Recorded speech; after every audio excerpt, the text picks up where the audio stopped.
Looking out this morning, seeing these Pennsylvania Ridge Runners out there singing these praises, thinking, why in the world? This is 20-some centuries after Jesus came, and it's still being sung in the hilltops, even today, by those of us who believe and trust in Jesus. Good to see. We're wading further into the book of Job today. Last week we took our first steps into this wisdom book, and really Job is an amazing collection as we watch this saint of God go through deep struggles and come out to the other side by the end of the book. It's pretty miraculous. Job passed the test. Remember, God held him up and said, this guy is faultless, he's blameless, he's great. Have you seen him, Satan? And Satan says, oh yeah, he's just in it for himself. And so God lowered one hedge and allowed Satan to get at all his possessions, even his children, and took everything away but the money in his wallet, if he had a wallet back then, right? And Job didn't bend. He said, the Lord's given, the Lord's taken away. Blessed be the name of the Lord. So then Satan was allowed to get at his body, and he was struck with sores from the bottom of his feet to the top of his head. And his wife said, why don't you just curse God and die? And he said, I can't do that.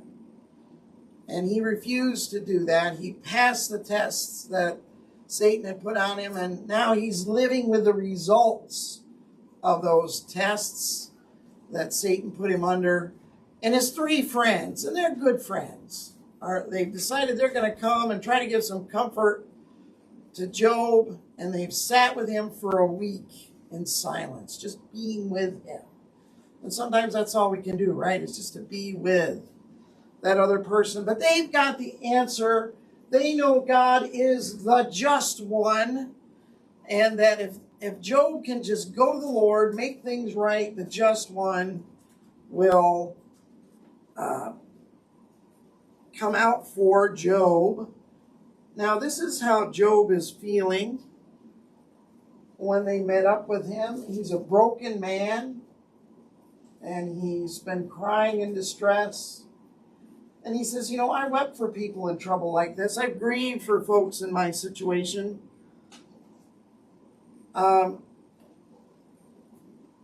Yet, when I had hoped for good, evil came, and I looked for light, then came darkness. The churning inside me never stops. Days of suffering confront me. My skin grows black and peels. My body burns with fever. So this is a very painful situation, physically painful, that Job is in. So, from what Job's friends knew of Job's life, this seemed unjust. But God is the just one. Therefore, their knowledge of Job, not God, needed to change, they felt. I want you to catch this. They've got God so dialed in. They know God is the just one. That's his main thing, that they don't have to change their understanding of God when they're confronted by Job's seeming unfair situation. There must be something about Job that they don't understand, and that's what they keep pressing on. But I feel like these friends did their best. The first guy, Eliphaz, that speaks up here in chapter 4, I would call him Eliphaz the kind. Job has just said, I really want to die. I just want this to all be over with. I want to be dead. And so Eliphaz says, can I say something to you? And he says, think how you have instructed many, how you've strengthened feeble hands. So you've come to people in situations like they're facing, and you've given them good counsel. And now, hang on. Okay. Now you're in it yourself.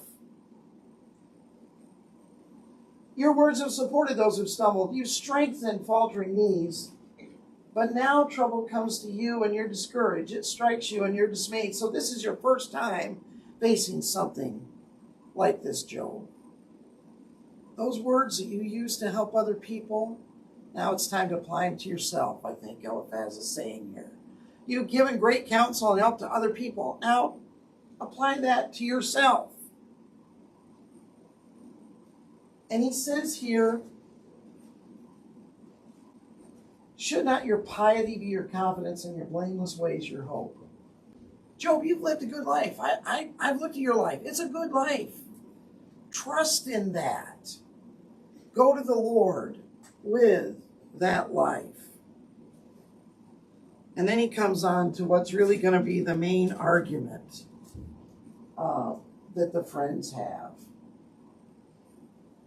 God is just and righteous. Can a mortal be more righteous than God?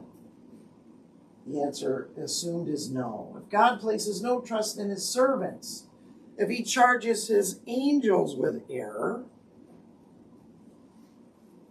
how much more those who live in houses of clay, whose foundations are in the dust, who are crushed more readily than a moth? This is the main argument. God is so righteous, so just, so good. There's got to be something going on with you, Job, that you're not catching, that God's trying to teach you here. Because God is totally righteous. And then he does this. Have you ever had people do this to you? If I were you. But if I were you, I would appeal to God. I would lay my case before him. Job, like I said, you got a great life. Go to the Lord. Lay it out before him. He performs wonders that cannot be fathomed. Miracles that cannot be counted. He saves the needy from the sword in their mouth. He saves them from the clutches of the powerful. So the poor have hope, and injustice shuts its mouth. Job's always been on the other side of this. He's been the rich guy. Now all of a sudden, he's not. He's poor. And his friend says, hey, God's for the poor. Go to God. He'll help you.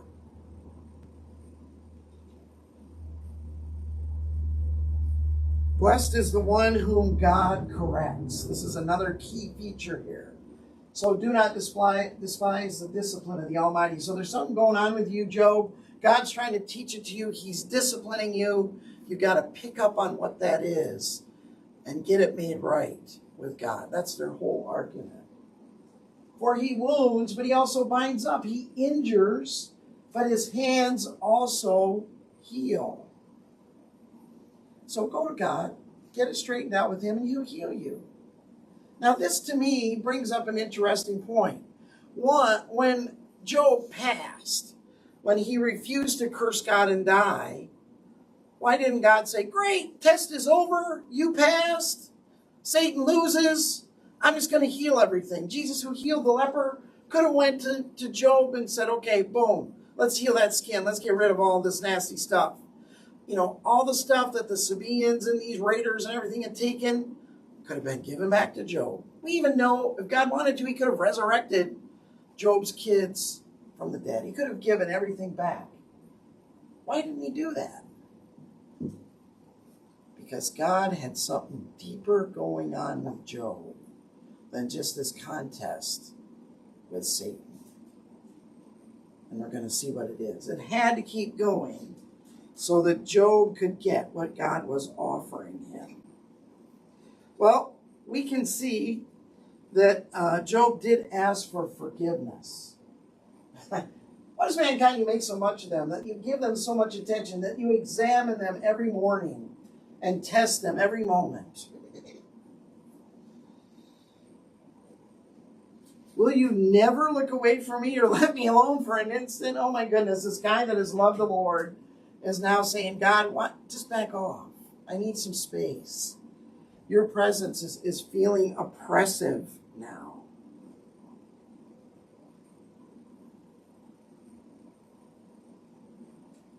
If I have sinned, what have I done to you? You who see everything we do. Why have you made me your target? Have I become a burden to you? I mean, if I have sinned, which I don't think I have, do anything that big? Why is this even such a big deal to you? Why do you not pardon my offenses and forgive my sins? For I will soon lie down in the dust. You'll search for me, but I will be no more. Hey, I've been asking you. Remember, this is the guy that did the offering just in case his kids might have sinned at one of their parties. Surely he's been going to the Lord saying, I don't know what I did, but whatever it is, show me, and I want forgiveness. But we know it's not about forgiveness. Job didn't do anything wrong. God couldn't say to him, well, this is really what you did wrong. There was nothing there. There was nothing to forgive.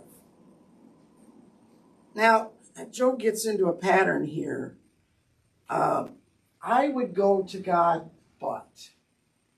You guys are pushing me to go to God. I would go to God, but I'm not sure how this is going to turn out if I go to God. Indeed, I know that this is true, but how can mere mortals prove their innocence before the Lord?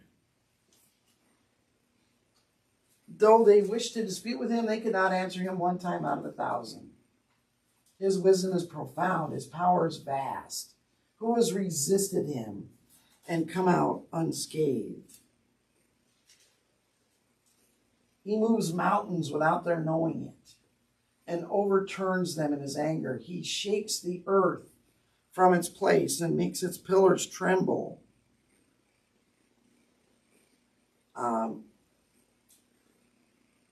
If he snatches me away, who can stop him? Who can say to him, what are you doing? God does not restrain his anger. Even the cohorts of Rahab cowered at his feet. So I would go to God, but I'm not even sure what would happen.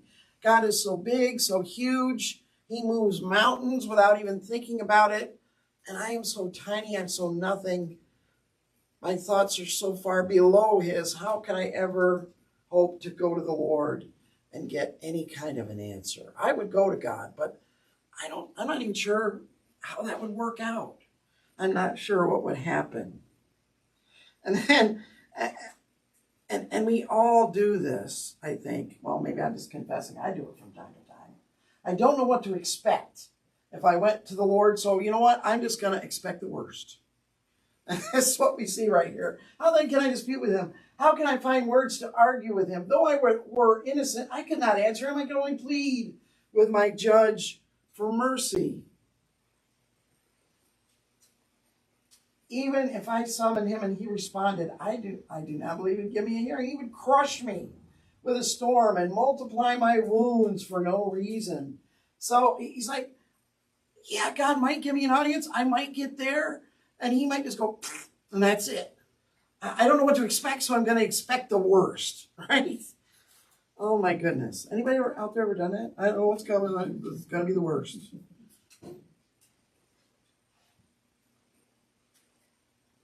He would not let me catch my breath, but would overwhelm me with misery.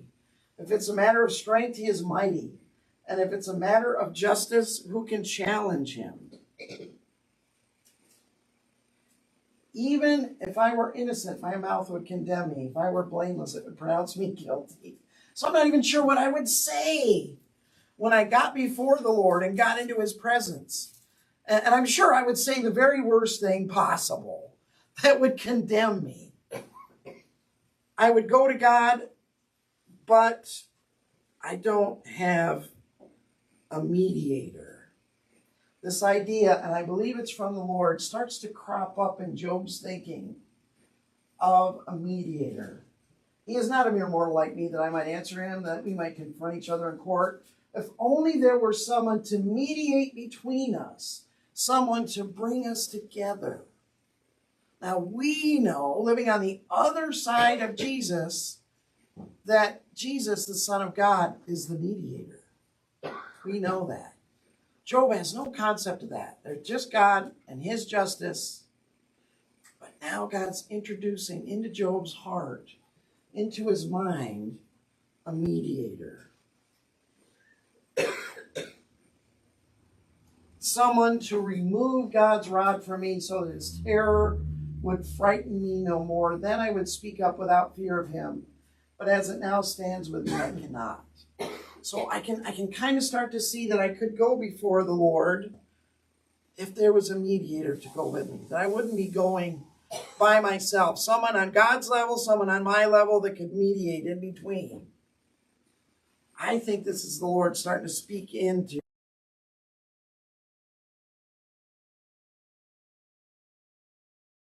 dealing with grief and depression and struggling. Your thoughts go all over the place. And Job's do here as well. Now he starts to think, you gave me life, showed me kindness, and in your providence watched over my spirit, speaking about God. But this is what you concealed in your heart, and I know that it was in your mind. If I sinned, you would be watching me and would not let my offense go unpunished. If I am guilty, woe to me. Even if I'm innocent, I cannot lift my head, for I am full of shame and drowned in my affliction. So you made me, you created me, you treated me nice, but you were just waiting. You were just waiting for me to blow it. And when I did, you stomped on me. You were just waiting for me to blow it. That was your real motive in making my life so good. If I hold my head high, you stalk me like a lion and again display your awesome power against me. You bring new witnesses, and I think that was the three friends, against me and increase your anger towards me. Your forces come against me, wave upon wave. So ups and downs, right? Now he's been up. Oh, I can go with the mediator. No, you're just setting me up to squish me. The emotions that Job shows as he's getting closer now to approaching God. He just struggles with this whole idea of what's going on and God being just. To God belong wisdom and power, counsel and understanding are his. What he tears down cannot be rebuilt. Those he imprisons cannot be released. So who's God there? He's the guy that tears things down. Who's God there? He's the guy that throws people in prison and they don't get out. He holds back the waters. If he holds back the waters, there's a drought. If he lets them loose, they devastate the land. So who's God there? He's the guy that either makes a drought or a flood. There's no in between.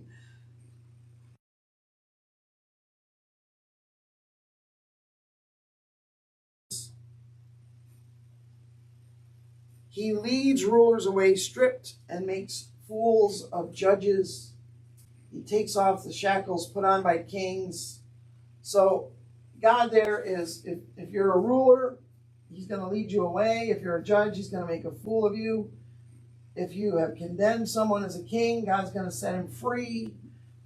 God here now, he's struggling. Can I really go before God? I kind of think I am. There's a little hope there, but man, this is such a struggle. Do I really trust God? I feel like God is a crazy maker.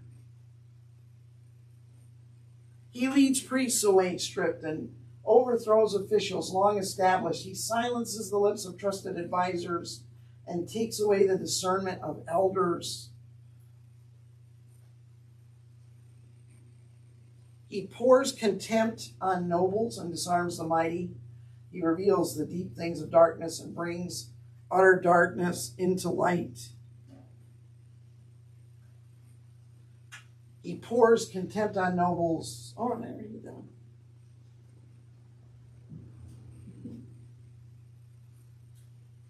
There we go. He makes them. He deprives the leaders of the earth of their reason. He makes them wander in a trackless waste. What a picture of God. They grope in darkness.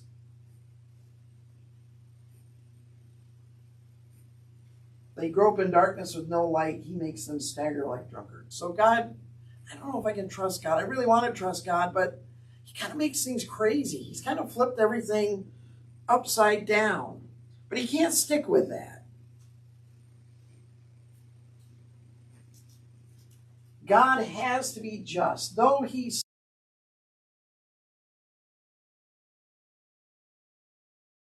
turn out for my deliverance, for no godless person would dare come before him.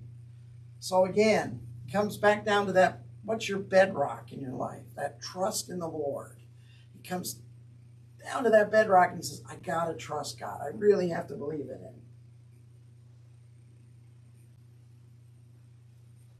Listen carefully to what I say. Let my words ring in your ears. Now that I have prepared my case, I know that I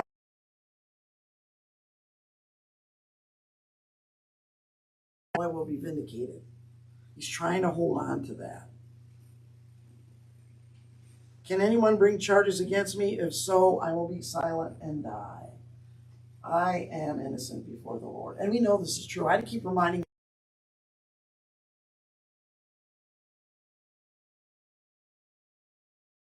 in heaven.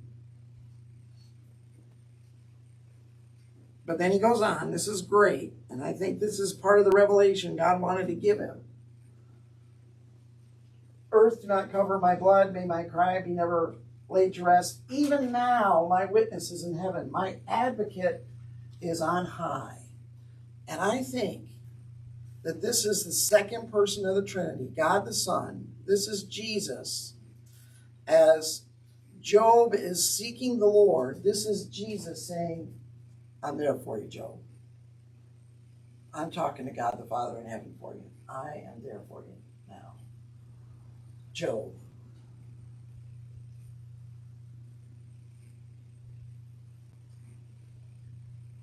My intercessor is my friend, as my eyes pour out tears to God. So I'm crying to the Lord, and there is an intercessor there. Again, that second person of the Trinity that's my friend. On behalf of a man, he pleads with God as one pleads for a friend. So Job has hit that rock bottom of it. God's got to be just. And as he's hit there, he is open to a new truth. And that truth comes to him that Jesus, that second person of the Trinity, is there. He doesn't know exactly what he's called, what it's all about, but thoughts for us. But again, up and down, poor guy. And we understand this, right? If any of you have struggled with depression or really deep grief, you've gone through some stuff like this, where your feelings 1 minute are one way and the next minute they've gone another way. How long will you torment me and crush me with words? And this, he's addressing this to his 3 friends. 10 times, I love technology, not.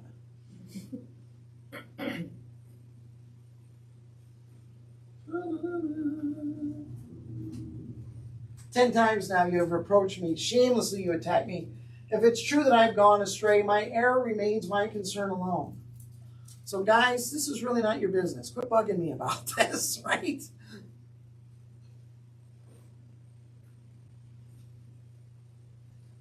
If indeed you would exalt yourselves above me and use my humiliation against me, then know that God has wronged me and drawn his net around me. First place, he's really come close to saying that God is capable of injustice. Then know that God, you guys, you keep hammering on me, then it's not me, it's got to be God. If we could restate this a little bit, I might say that he said to his friends, hey, it's not me that you don't know, it's God that you don't know. I'm dealing with some new revelation here about God, and you're just continuing to miss that and pound away on me.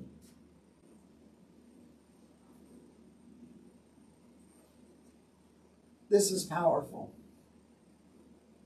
I know that my Redeemer lives. Advocate, intercessor. Now he's seeing this new revelation of God as his Redeemer. And that in the end, he will stand on the earth.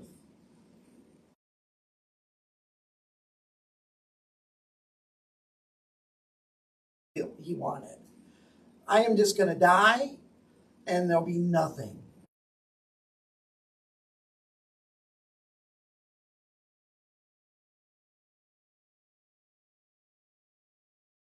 expressing death.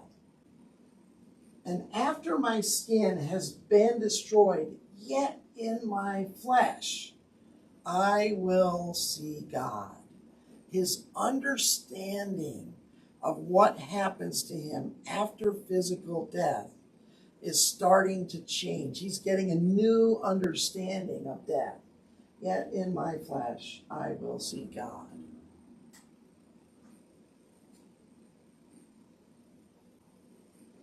I myself will see him with my own eyes. I and not another. How my heart yearns within me. So in the middle of all of this struggle, God has revealed himself to Job in a new way. Again, I would say the second person in the Trinity. And he has revealed to Job, he started to unpack that even after death, death is not nothingness. There will be an experience of Job and the Lord. And it's something now he really wants to see and be a part of. Death is not something he's longing for because it's emptiness and nothingness. Now death is something that he longs for because in a way he will be reunited with God and with his Lord in a way he can't experience in this life. Isn't that cool? Through all of that suffering that Job is going through, God is teaching him things, and God knew that even in the middle of suffering, he could learn these things. So when God brings suffering into our lives, that might be one of the first things that we ask, Lord, what are you trying to reveal about yourself to me here? What are you trying to teach me about spiritual things? Because he's certainly doing that with Job. Now, Job's friends, and even Job, their main thing was, God is just. And you can count on that. And if you get crooked in your life, it's because somehow you got on the wrong side of the justice of God, and you need to come back to God is just. But that's not all God is. God says there's more to me than that. Abraham, who we looked at years ago when we started out, he was learning about God's mercy at the same time that Job was learning about these lessons about God. You'll remember the three men that came to him, which we believe is a Trinity, Father, Son, Holy Spirit.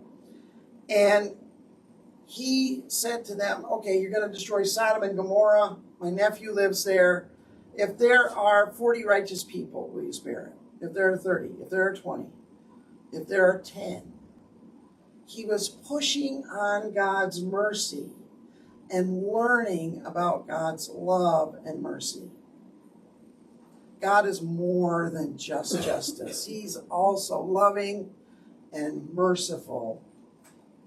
And Job is beginning, even in this affliction, to learn about that. Well, next week we're going to see God come and respond. He's going to speak to Job and his friends. Other lessons that God wanted to teach to Job and that Job would pick them up. But to me, it's exciting that even right now, before God shows up on the scene, while God is still seemingly silent, he's giving Job the hope of that second person of the Trinity, even in his sufferings.